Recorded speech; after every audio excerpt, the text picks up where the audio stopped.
Star vision പ്രേക്ഷകർക്ക് ജനസമക്ഷം പരിപാടിയിലേക്ക് സ്വാഗതം. ഇന്ന് നമ്മോടൊപ്പം അതിഥിയായി എത്തിയിരിക്കുന്നത് LDF നാദാപുരം നിയോജകമണ്ഡലം കൺവീനറും ജില്ലാ പഞ്ചായത്ത് എടച്ചേരി ഡിവിഷൻ LDF സ്ഥാനാർത്ഥിയുമായ VP ഉണ്ണികൃഷ്ണനാണ്. അദ്ദേഹത്തെ ഈ പരിപാടിയിലേക്ക് സ്വാഗതം ചെയ്തു. LDF നാദാപുരം നിയോജകമണ്ഡലം കൺവീനറായ VP ഉണ്ണികൃഷ്ണൻ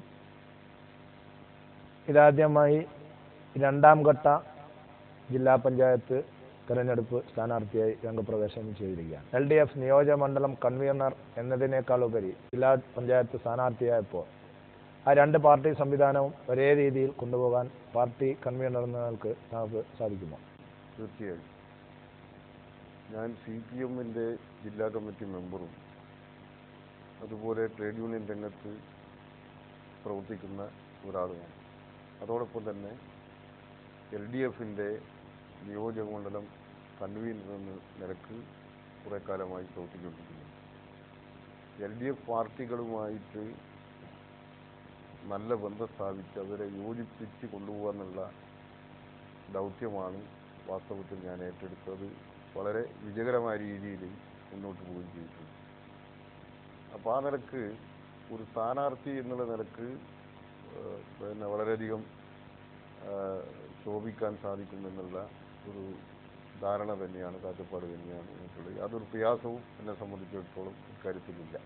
LDF-ന്റെ നാദാപുരം നിയോജകമണ്ഡലം കൺവീനർ എന്ന നിലക്ക് നാദാപുരം നിയോജകമണ്ഡലത്തിലെ വിവിധ പഞ്ചായത്തുകളിലും ബ്ലോക്കുകളിലും ജില്ലാ പഞ്ചായത്ത് ഡിവിഷനിലും LDF-ന്റെ സാധ്യത എത്രത്തോളമാണ്? കഴിഞ്ഞ പഞ്ചായത്ത് തെരഞ്ഞെടുപ്പിനേക്കാൾ ഉപരിയായി ഒരു നല്ല മാറ്റം ദൃശ്യമാണ്. കുറച്ച് ദിവസമായി തെരഞ്ഞെടുപ്പ് പ്രവർത്തനത്തിൽ സജീവമായിട്ട് ഞാൻ പങ്കെടുക്കുന്നു. എല്ലാ പഞ്ചായത്തുകളിലും ഒരു നല്ല മൂവ്മെൻ്റാണ് എനിക്ക് കാണുന്നതിന് സാധിക്കും. ഒന്ന്, ഇടതുപക്ഷ ജനാധിപത്യ മുന്നണി പാർട്ടികളുടെ ഐക്യം. ഇടതുപക്ഷ ജനാധിപത്യ മുന്നണി സ്ഥാനാർത്ഥികളെ വളരെ മുമ്പ് തന്നെ ഞങ്ങൾക്ക് റിക്രൂട്ട് ചെയ്യാൻ സാധിച്ചിട്ടുണ്ട്. നല്ല യോജിപ്പിലാണ്, ചർച്ചകൾ വേഗത്തിൽ പരിഹരിക്കാൻ സാധിക്കുന്നുണ്ട്. എല്ലാ പഞ്ചായത്തുകളിലും നല്ല പൊതുപ്രവർത്തകരെയാണ്, അതിൽ പലരും പുതുമുഖങ്ങളാണ്, യുവാക്കൾക്ക് പ്രാധാന്യം കൊടുത്തിരിക്കുന്നു. ആ നിലക്ക് ഞങ്ങൾ വളരെ മുമ്പ് തന്നെ സ്ഥാനാർത്ഥി നിർണയം ഒരു ഘട്ടം പൂർത്തിയാക്കി. രണ്ടാമത്തത്, സ്ഥാനാർത്ഥികളിപ്പോൾ നല്ല യോജിപ്പോടുകൂടി LDF-ന്റെ പ്രവർത്തകന്മാരോടൊപ്പം വീടുകൾ കയറി വോട്ടർമാരെ കണ്ട് സഹായം അഭ്യർത്ഥിക്കുന്ന രണ്ടാമത്തെ ഘട്ടത്തിലാണ് ഇപ്പോൾ എത്തിയിട്ടുള്ളത്. ഈ രണ്ട് ഘട്ടത്തിൽ കാണാൻ സാധിക്കുന്നത് പഴയ കാലത്തെ അപേക്ഷിച്ചുകൊണ്ട് വളരെ നല്ല രീതിയിലുള്ള ഐക്യവും യോജിപ്പും LDF-നകത്ത് ഉണ്ട്. അത് വളരെ ദൃശ്യമാണ്. അതേ അവസരത്തിൽ UDF-നാണെങ്കിൽ ഇപ്പോഴും പ്രതിസന്ധിയിൽ അവരിങ്ങനെ വട്ടം തിരിഞ്ഞുകൊണ്ടിരിക്കുക. സ്ഥാനാർത്ഥികളെ പൂർണ്ണമായിട്ട് നിർത്തിയത് തന്നെ അവസാനത്തെ റൗണ്ടിലാണ്. വലിയ തർക്കങ്ങളാണ് നടക്കുന്നത്. വാണിമേ പഞ്ചായത്തിൽ തർക്കമാണ്, അതുപോലെ കുറ്റ്യാടി പഞ്ചായത്തിൽ തർക്കമാണ്, കായക്കുടി പഞ്ചായത്തിൽ തർക്കമാണ്, നാദാപുരം പഞ്ചായത്തിൽ തർക്കമാണ്. അങ്ങനെ UDF-ന്റെ ശക്തി കേന്ദ്രങ്ങളിലെല്ലാം തന്നെ ഇപ്പോഴും വളരെയധികം അടിയൊഴുക്കുകൾ നടന്നുകൊണ്ടിരിക്കുന്നുണ്ട്. പലരും തന്നെ രഹസ്യമായും മറ്റു ചിലർ പരസ്യമായും UDF സ്ഥാനാർത്ഥികൾക്കെതിരായി തന്നെ രംഗത്ത് വന്നിട്ടുണ്ട്. ലീഗിനകത്ത് കുഴപ്പമാണ്, കോൺഗ്രസിനകത്ത് കുഴപ്പമാണ്, ലീഗും കോൺഗ്രസും തമ്മിൽ കുഴപ്പമാണ്. അങ്ങനെയെല്ലാമുള്ള വലിയ പ്രതിസന്ധിയെയാണ് UDF ഇപ്പോൾ നേരിട്ടുകൊണ്ടിരിക്കുന്നത്. നാദാപുരം നിയോജക മണ്ഡലത്തിലെ പ്രബലമായ പഞ്ചായത്തുകളിൽ ഒന്നാണ് നാദാപുരം. ആ നാദാപുരത്തോടൊപ്പം ചെക്കിയാട്, വാണിമേൽ എന്നീ ഗ്രാമപഞ്ചായത്തുകളാണ് UDF നിയന്ത്രണത്തിലുള്ളത്. പ്രത്യേകിച്ച് മുസ്ലിം ലീഗ് നേതാക്കന്മാർ പ്രസിഡന്റായിട്ടുള്ളത്. ആ പഞ്ചായത്തുകൾ തിരിച്ചു പിടിക്കാനുള്ള ഏതെങ്കിലും രീതിയിലുള്ള അടവുകളോ തന്ത്രങ്ങളോ LDF-ന്റെ ഭാഗത്തു നിന്ന് ഉണ്ടോ? തീർച്ചയായിട്ടും നാദാപുരം പഞ്ചായത്തിൽ വലിയ അടിയൊഴുക്കുകളാണ് നടന്നുകൊണ്ടിരിക്കുന്നത്. മുസ്ലിം ലീഗിൽ തന്നെ വളരെ അഭിപ്രായ വ്യത്യാസമുള്ളത്. നിലവിലുള്ള പഞ്ചായത്ത് പ്രസിഡന്റ് ആദ്യം മത്സരിക്കുന്നില്ല എന്നാണ് അദ്ദേഹം പരസ്യമായി പറഞ്ഞു. ഇപ്പോൾ അയാൾ മത്സരിക്കാൻ തയ്യാറായിട്ടുണ്ട്. അതുപോലെ അവർ പ്രാദേശികമായിട്ട് സ്ഥാനാർത്ഥികളാവണമെന്ന് ധരിച്ചിട്ടുള്ള ആളുകളും സ്ഥാനാർത്ഥികളാക്കണമെന്ന് പലരും നിർദ്ദേശിച്ചിട്ടുള്ള ആളുകളും പുറത്തുപോയി. അങ്ങനെയുള്ള വലിയ രീതിയിലുള്ള വൈരുദ്ധ്യം മുസ്ലിം ലീഗിനകത്തുമുണ്ട്. കോൺഗ്രസും മുസ്ലിം ലീഗും തമ്മിൽ പ്രശ്നമുണ്ട്. കോൺഗ്രസിനകത്ത് തർക്കങ്ങളുണ്ട്. ഈ തർക്കങ്ങളെല്ലാം തന്നെ LDF വളരെയധികം ഗുണം ചെയ്യും. LDF ഈ തെരഞ്ഞെടുപ്പോടുകൂടി നാദാപുരം പഞ്ചായത്തിൽ അധികാരത്തിൽ വരും എന്നുള്ള ഒരു പ്രതീതി രാജ്യത്ത് ഗ്രാമപഞ്ചായത്ത് സൃഷ്ടിക്കാൻ വേണ്ടി സാധിച്ചിട്ടുണ്ട്. തീർച്ചയായും നല്ല വിജയം LDF ഉണ്ടാവും.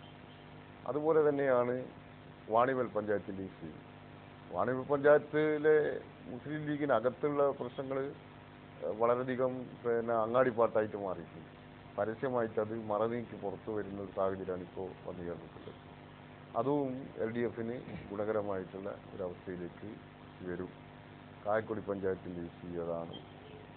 കുറ്റ്യാടി പഞ്ചായത്തിലും ഇത്തരത്തിലുള്ള പ്രശ്നങ്ങളെല്ലാം തന്നെ UDF നിലനിൽക്കുന്നുണ്ട്. അത് ഇനിയുള്ള ദിവസങ്ങളിൽ, കുറഞ്ഞ ദിവസങ്ങളാണെങ്കിലും ഇനിയുള്ള ദിവസങ്ങളിൽ അത് കൂടുതൽ മറന്നേക്ക് പുറത്തു വരും. ഇതെല്ലാം തന്നെ LDF ഗുണകരമായിട്ടുള്ള രീതിയിലാണ് മാറുന്നതിന് പോകുന്നത്.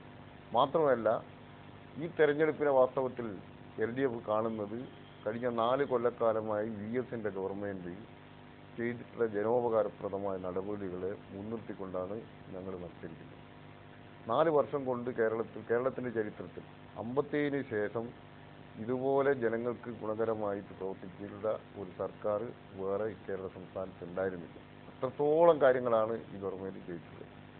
കഴിഞ്ഞ നിയമസഭാ തെരഞ്ഞെടുപ്പ് കാലത്ത് LDF ജനങ്ങളോട് പറഞ്ഞിട്ടുള്ള എല്ലാ വാഗ്ദത്തങ്ങളും പൂർണ്ണമായിട്ട് ഇപ്പോൾ നടപ്പിലാക്കി കഴിഞ്ഞിട്ടുണ്ട്. ഇനിയുള്ള മാസങ്ങൾ കൂടുതൽ ജനോപകാരപ്രദമായിട്ടുള്ള നടപടികൾ സ്വീകരിക്കുന്നതിന് വേണ്ടിയാണ് ഗവൺമെൻറ് ഇപ്പോൾ തീരുമാനിച്ചിട്ടുള്ളത്. അതിലേറ്റവും പ്രധാനപ്പെട്ടതാണ് കേരളത്തിൽ വർദ്ധിച്ചുകൊണ്ടിരിക്കുന്ന വിലക്കയറ്റത്തെ പിടിച്ചു നിർത്തി എന്നുള്ളത്.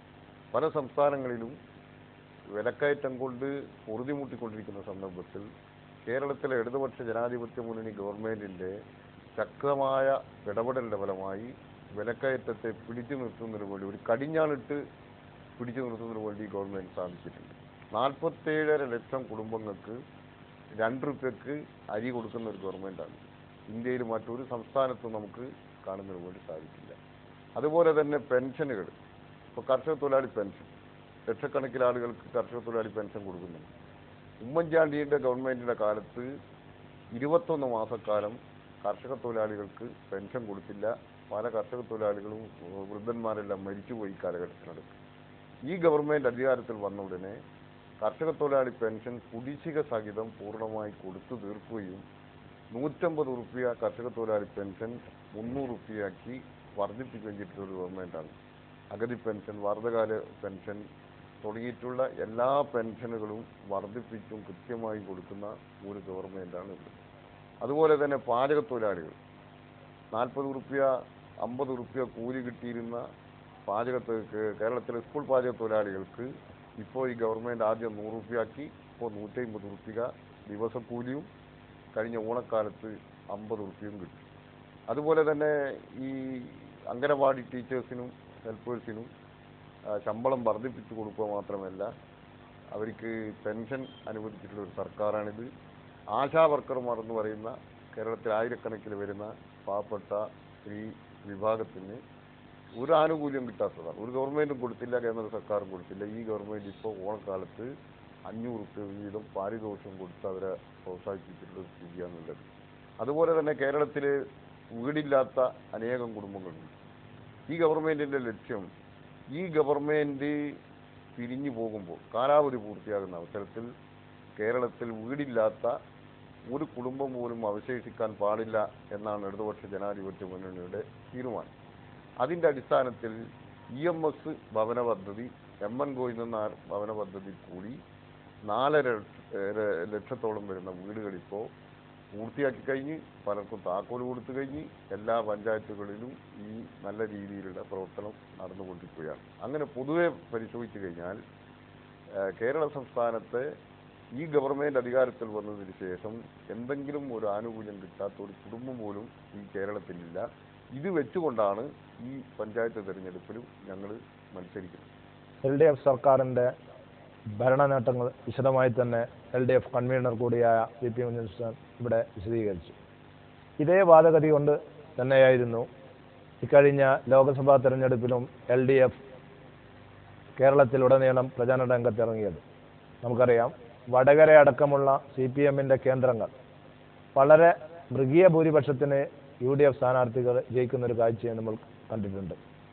ഇത്രയും വികസനാത്മകമായ പുരോഗമനാത്മകമായ കാര്യങ്ങൾ LDF സർക്കാർ ചെയ്തിട്ടും എന്തുകൊണ്ട് ജനങ്ങൾ ഈ രീതിയിൽ ഒരു മാറ്റത്തിന് വേണ്ടി ചിന്തിക്കുന്നു എന്നത് LDF പരിശോധിച്ചിട്ടുണ്ടോ? പാർലമെന്റ് തെരഞ്ഞെടുപ്പ് ഒരു പ്രത്യേക സാഹചര്യത്തിലാണ്. പാർലമെന്റും നിയമസഭാ ത്രിതല പഞ്ചായത്ത് തെരഞ്ഞെടുപ്പുകളും തമ്മിൽ വളരെയധികം വ്യത്യാസമുണ്ട്. പാർലമെന്റ് എന്ന് പറയുന്നത് ഒരു രാജ്യത്ത് ഒരു ഭരണകൂടം സ്ഥാപിക്കുക എന്നുള്ള ഒരു പ്രശ്നത്തിൻ്റെ അടിസ്ഥാനത്തിലാണ്. കാരണം നമ്മുടെ രാജ്യത്തിൻ്റെ വർഗീയ ശിഥിലീകരണ പ്രവർത്തനങ്ങൾ, രാജ്യത്തിൻ്റെ ഐക്യവും ജനാധിപത്യവും മതേതരത്വവും തകർന്നു പോകുമോ എന്നുള്ള ഭയം, വിദേശ ശക്തികളുടെ ഇടപെടൽ, ഇതെല്ലാം കൊണ്ട് ഇന്ത്യയിലെ ജനങ്ങൾ ഒരു പ്രത്യേക സാഹചര്യത്തിലാണ് പാർലമെന്റ് തെരഞ്ഞെടുപ്പിനെ കണ്ടത്. പാർലമെന്റ് തെരഞ്ഞെടുപ്പും ത്രിതല പഞ്ചായത്ത് തെരഞ്ഞെടുപ്പും തമ്മിൽ നമ്മൾ ബന്ധിപ്പിക്കുന്നതിൽ യാതൊരു അർത്ഥവുമില്ല. ആ നിരക്കാണ് പാർലമെന്റ് തെരഞ്ഞെടുപ്പ് പോയിട്ടുള്ളത്.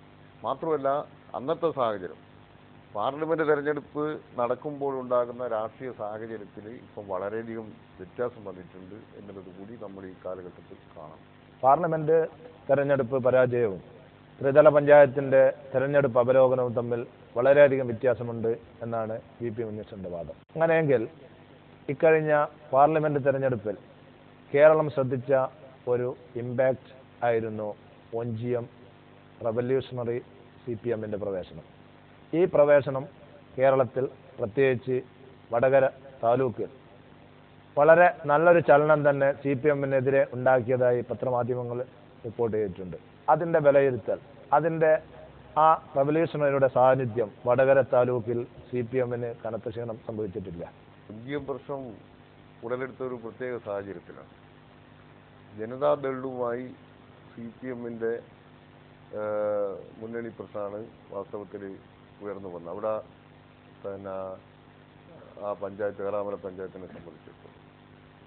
പക്ഷേ ഇന്നിപ്പോൾ അതിൻ്റെ ഫലമായിട്ട് കുറച്ച് ആളുകളെ തെറ്റിദ്ധരിപ്പിക്കാനും കുറച്ച് പാർട്ടി അനുഭാവികളെ തെറ്റിദ്ധരിപ്പിക്കാനും ഒക്കെ ആ പ്രത്യേക വിഭാഗത്തിന്, വിവിധ വിഭാഗത്തിന് സാധിക്കുന്നു. ഇന്നിപ്പോൾ ആ സാഹചര്യങ്ങളെല്ലാം തന്നെ മാറിയിട്ടുണ്ട്.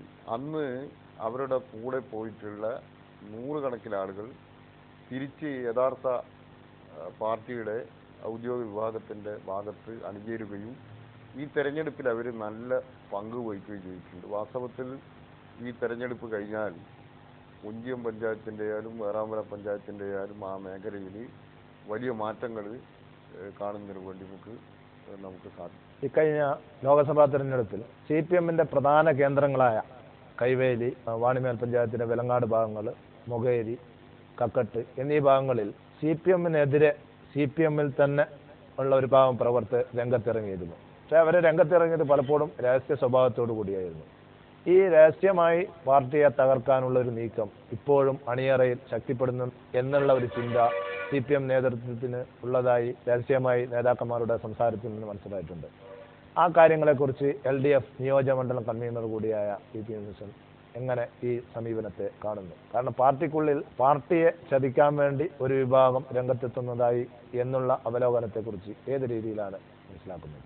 ലോക്സഭാ തെരഞ്ഞെടുപ്പിൽ വാസ്തവത്തിൽ ഇപ്പോൾ പറഞ്ഞ മാതിരി ചില നീക്കങ്ങളൊക്കെ ഉണ്ടായിട്ടുണ്ടെന്നുള്ളത്, അടിയൊഴുക്കുകൾ ഉണ്ടായിട്ടുണ്ടെന്നുള്ളത് ശരിയാണ്. അത് നമ്മൾ മറച്ചു വെക്കുന്നില്ല. പക്ഷെ അതിനെ തുടർന്ന് പാർട്ടി സ്വയം വിമർശനവും നടത്തിയിട്ടുണ്ട്. അത് സംബന്ധിച്ച് ഗഹനമായി പഠിക്കുകയും അത് അവസാനിപ്പിക്കാനുള്ള നടപടികൾ സ്വീകരിക്കുകയും ചെയ്തിട്ടുണ്ട്. ഈ തെരഞ്ഞെടുപ്പിൽ അത്തരത്തിലുള്ള യാതൊരു അടിയൊഴുക്കുകളും നടക്കുന്നില്ല എന്നുള്ളത് വാസ്തവമാണ്. തെരഞ്ഞെടുപ്പിന് ശേഷം ഓരോ ബൂത്തിലെയും വോട്ട് എണ്ണിക്കഴിഞ്ഞാൽ നമുക്കത് മനസ്സിലാക്കുന്നതിന് വേണ്ടി സാധിക്കും. LDF നിയോജകമണ്ഡലം കൺവീനർ എന്ന നിലക്ക് താങ്കൾ നേരത്തെ സൂചിപ്പിച്ചു, LDF വളരെ